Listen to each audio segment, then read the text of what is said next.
ആമേൻ ആമേൻ.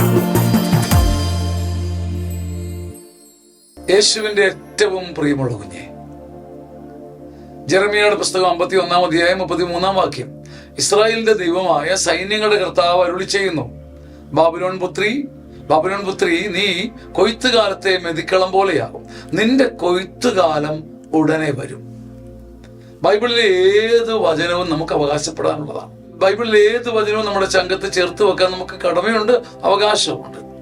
നമ്മുടെ വിളവയലുകൾ ശൂന്യമായി, നമ്മുടെ ശ്രമങ്ങളൊക്കെ പാഴായി, നമ്മുടെ ജീവിതം താറുമാറായി നിൽക്കുമ്പോൾ ഈ വചനം എടുത്ത് നമ്മുടെ നെഞ്ചത്ത് നമുക്ക് വെള്ളമൊഴിച്ച് നനച്ച് ഒരു പൂച്ചെടി പോലെ വളർത്താം. ബാബിലോൺ പുത്രി, നിന്നോട് ഞാനാ പറയുന്നത്, കൊയ്ത്തുകാലത്തെ മെതിക്കളം പോലെ ഉത്സവവും ആരവവും കൊണ്ട് നിന്റെ ജീവിതം ഞാൻ നിറയ്ക്കും. ഒരുപാട് വിദൂരങ്ങളിലല്ലാതെ നിനക്കൊരു കൊയ്ത്തുണ്ട്. ദൈവത്തിന്റെ ഈ വചനം നമ്മൾ ആവർത്തിച്ച് അവകാശപ്പെടുകയും ആത്മാവിൽ ആഘോഷിക്കുകയും ചെയ്യുമ്പോൾ നമുക്ക് കിട്ടാതിരുന്ന ഒരു കൊയ്ത്ത്, ഒരു ഭാഗ്യം, ഒരു അനുഗ്രഹം നമ്മുടെ പടിവാതിക്കൽ വന്ന് നിൽക്കുന്നത് നാം കാണും. ജെറമിയയുടെ പുസ്തകം 51-ാം അധ്യായം 33-ാം വാക്യം നമ്മുടെ മനസ്സിലേക്ക് നമുക്ക് എടുത്തു വെക്കാം. കുഞ്ഞെ, കൊയ്ത്തുകാലത്തെ മെതിക്കളം പോലെ നിന്റെ ജീവിതത്തെ ഞാൻ പ്രശോഭിതമാക്കും. ഒരു കൊയ്ത്ത് നിനക്കുണ്ട്, അത് ഉടനെ വരും. ഇത് വെറുതെ പ്രത്യാശിക്കുകയല്ല, അവന്റെ നാമത്തിലാണ് നാം പ്രത്യാശിക്കുന്നത്. മിശിഹായുടെ നാമത്തിൽ ഈ പ്രത്യാശ കതിരി ചൂടുക തന്നെ ചെയ്യും. ആമേൻ.